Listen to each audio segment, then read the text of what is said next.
Hoje é dia 22 de setembro de 2022. Eu disse outro dia que tocar piano era como um ato de amor. E esquenta também a consciência para se preparar o cronista aquilo que vem, e vem de improviso. Hoje o meu improviso se fixa na figura de Putin, ou de Putin. Eu pus uma foto de Putin quando eu era garotão, e dizendo que as pessoas não mudam, elas são aquilo que elas eram quando adolescentes ou quando amadurecendo. Então, aquilo que eu disse há algum tempo sobre Putin continua valendo principalmente hoje. Vamos falar um pouquinho de Putin e daquilo que enervou o mundo inteirinho a partir da leitura dos jornais e a partir das manifestações de toda a imprensa mundial. Vamos conversar um pouquinho sobre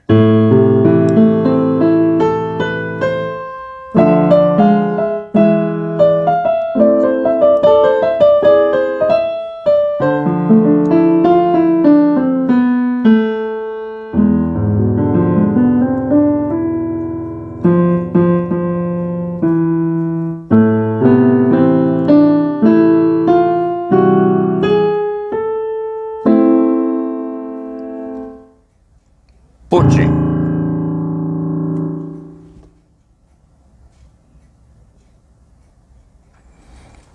Vamos falar sobre Putin, sim.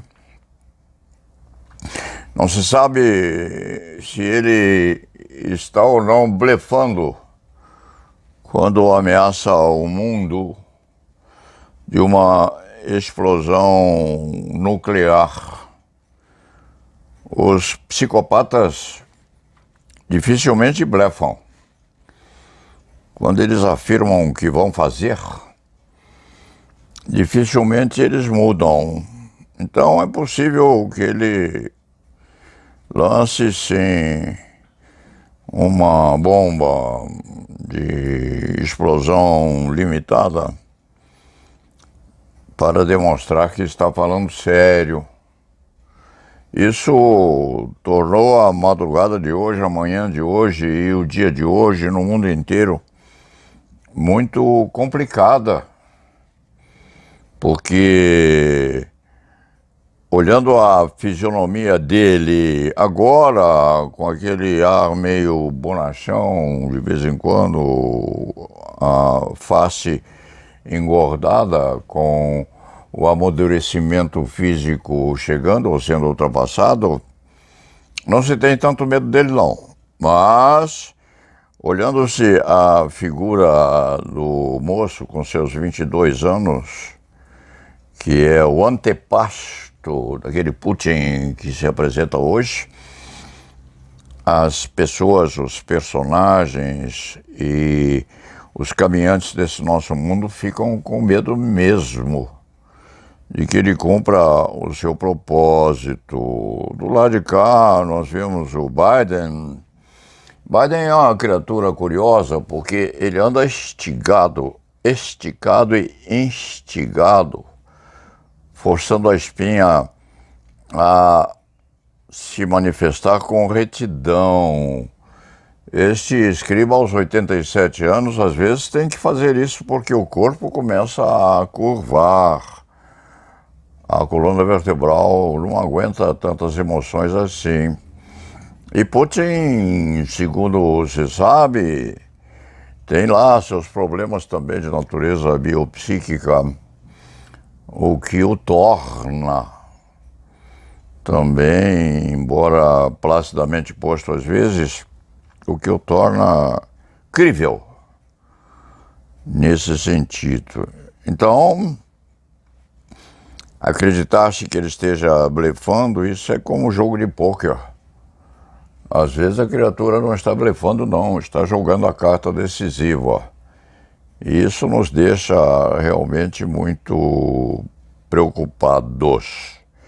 Fica aqui essa manifestação objetiva, concreta, daquele tônus espiritual que o Paulo Sérgio pôs na psique, inclusivamente quando acordou na madrugada de hoje e pegou o jornal, que é atirado embaixo da porta. Dá para se ouvir o barulho da edição do Estadão chegando para ser lido o jornal imediatamente, mesmo com o escriba ainda de pijama. Dito isto, vamos falar de alguma outra coisa, correspondentemente àquilo que eu vi enquanto vinha para o escritório com os chamados moradores de rua, aqueles que não têm casa para morar, e é por isso que eu moro na rua. Existe uma música assim, e eu vi verdadeiramente umas cabaninhas de lona muito bem arrumadinhas numa praça aqui perto do escritório, não direi qual é, mas são cabaninhas arrumadas, há uma mesinha de centro, inclusive, umas cadeirinhas. Os moradores de rua devem ter liderança. De repente, há uma associação dos moradores de rua desta capital de São Paulo, com líderes eleitos, quiçá, democraticamente, entre aqueles que se demonstrem melhor adequados à circunstância de estarem morando em local que, teoricamente, é reservado ao poder público e movimentações de natureza outra dos munícipes. É complicado isto. Respeitantemente a moradores de rua, o Paulo Sérgio tem um episódio muito curioso que lhe aconteceu há uns anos atrás, talvez 25 ou 30 anos, em que o Leite Fernandes era muito amigo da classe médica. Eu me dava muito bem com eles. E nós nos fazíamos acarinhamentos recíprocos. Às vezes se precisava de um clínico ou de um cirurgião muito bem posto, e se devolvia o favor, que era feito até caritativamente pelo dono de um esculápio, dono de um bisturi privilegiado, como aconteceu naquela época, naquele dia, que eu vou recordar porque foi uma recordação que me deu uma sorte qualquer de alegria. Eu sou colecionador de bengalas. Por favor, me dá estas duas aqui. Não. Esta e aquele chinês que está ali de... Isso. Eu sou um colecionador de bengalas. Eu devo ter umas 50, 60, 80, 100, talvez mais, não, Diego? E todas elas muito diferenciadas. Não sei se é possível vê-las aqui mais de perto, mas se você pode tirar a câmera daí e colocá-la mais próximo dessas duas, porque se vê com mais praticidade. Vejam esta aqui. Isto aqui é marfim e prata. Esta aqui é linda, é oriental, vejam o trabalho. Esta bengala tem uns 120 anos, esta aqui também. Mas eu quero mesmo é mostrar a vocês todos um pedaço do retrato do meu passado. Diego, por favor, pegue aquele cipó, parece um cipó que está ali. Aqui, mas isso, traz aqui para mim, por favor.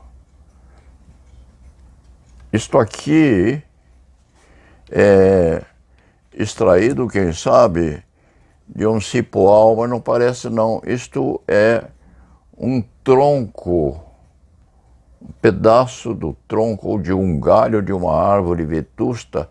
Isto aqui deve ter para mais de 150 anos.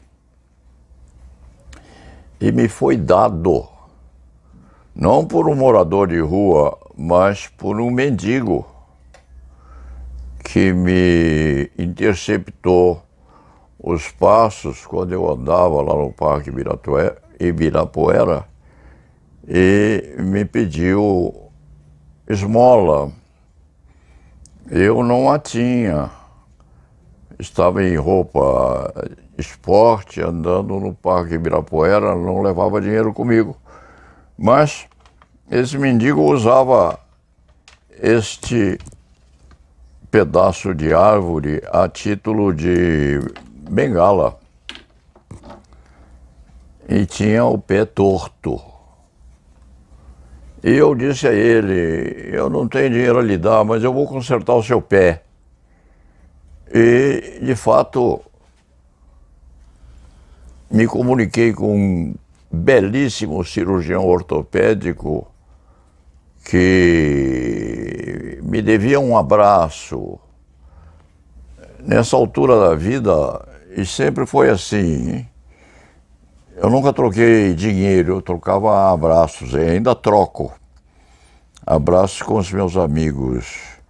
Uma das mãos leva a outra e as duas se auxiliam. Eu pedi ao cirurgião: você quer consertar o pé de um mendicante?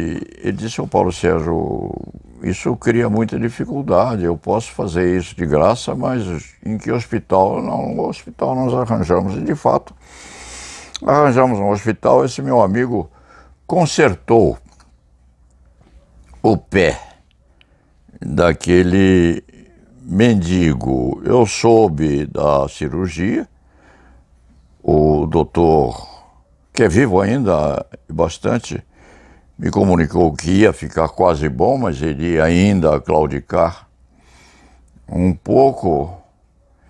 E eu esqueci daquilo. Não que o meu coração seja ou pareça muito bom, mas eu também tenho uns pecados a pagar e aquilo vem no meu saldo positivo. E esqueci da coisa. Um belo dia eu estava passando na Paulista e o mendigo estava lá outra vez pedindo esmola. E pedindo esmola utilizando a mesma bengala fictícia que ele usara no primeiro contato que nós tivemos. Eu digo: mas o rapaz, você não é mais bengaleiro claudicante? Ele disse: doutor, eu não sou, mas eu ainda finjo, porque aqui dá muito mais do que se eu trabalhar. Eu digo: bem, mas se você não precisa mais da bengala, você vai me dar essa bengala que eu vou levar para colocar junto à minha coleção. E o rapaz realmente me deu de presente este coto. É um coto de árvore que é muito curioso porque é muito forte, é robusto e é autenticamente uma projeção de um fecho de um galho de árvore centenária que eu trago comigo até hoje. E quando eu estou meio deprimido, eu me lembro das minhas boas ações. Esta foi uma das melhores. Já se vê que eu estou, de um lado, recordando do Putin, que ainda é aquele amadurecido indivíduo com um ar muito feio, posto aí no começo da crônica. E, de outra parte, eu me recordo de um feito doméstico envolvendo o passado deste velho profissional do Código Penal. Para encerrar esta crônica, eu diria que Putin deve estar num sentido de meio desespero, porque ele tem a Rússia, em parte, também movimentada contra ele e está a agilizar a sua política e a sua polícia.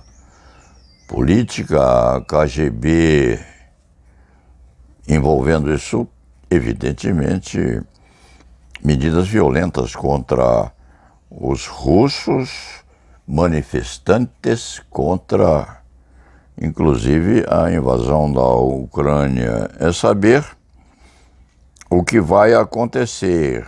De um lado, Biden a advertir que esse tipo de coisa não pode ser feita.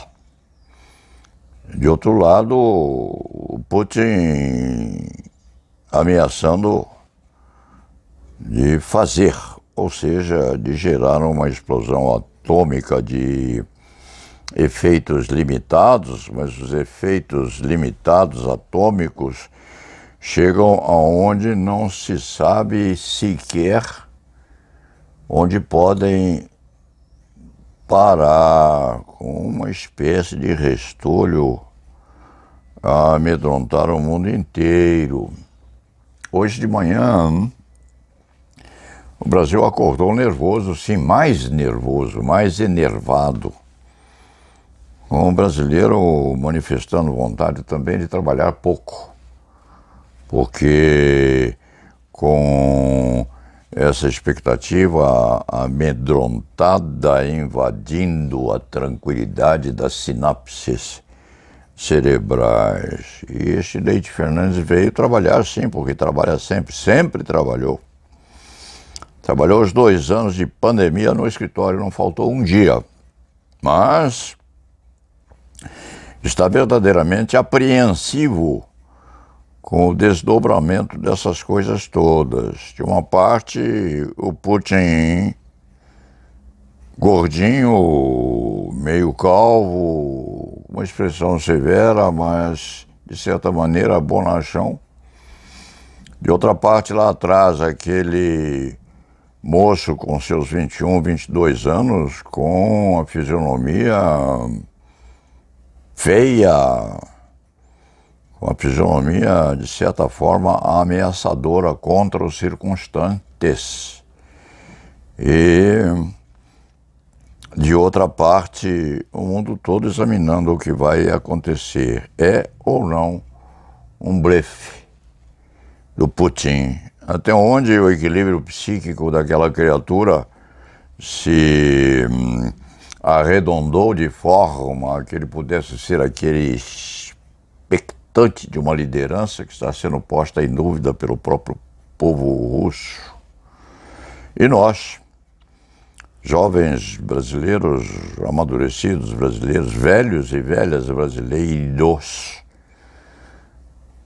titubeando entre realmente partir para o trabalho ou fingir que estão todos a trabalhar nesse quase fim de semana. Hoje é quinta-feira, amanhã já é fim de semana, é o casual day, em que nós então fingimos mais ainda que estamos trabalhando, mas ficamos em casa a purgar as nossas emoções domésticas. Vamos ver o que vai acontecer.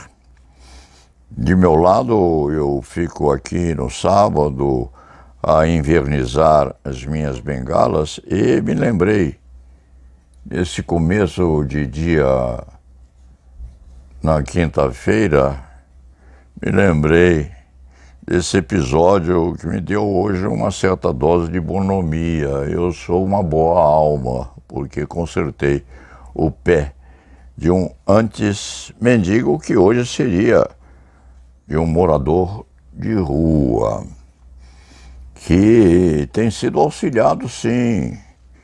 Eu vejo um ou outro com cobertores fornecidos ou pelo poder público ou até mesmo por uma ou outra ONG, posta por quem tem alguma falta a pagar ou alguma necessidade de melhorar a sua alma para o confronto com o mundo eterno. Dito isto, hoje é quarta-feira, são 14 horas ou 13 horas e 55 minutos. Eu vou voltar ao trabalho, já toquei meu pianinho, já me acalmei, já disse aquilo que eu achava que era preciso dizer. E já me lembrei de que os moradores de rua têm naqueles parques aquilo que se assemelha aos seus lares. My house, my castle. É o que dizem os ingleses. Meu castelo, meu lar. Aquilo é o castelo deles. E, observadas as circunstâncias do momento, a polícia também tem consideração por eles, porque agredir um morador de rua que está dentro da sua casa constitui hoje uma falta muito grave, que o povo há de cobrar daqueles responsáveis pelo ato violento praticado contra um cidadão, porque o morador de rua é, sim, um introdutor na nossa cidadania. Respeitantemente às eleições que vêm por aí, daqui a alguns dias, eu já disse que não ia me intrometer nisso aí, e não quero me intrometer, mas já disse há muito tempo também que ia votar no Luiz Inácio, antecipando Miguel Reale Júnior, que disse isso ontem ou anteontem.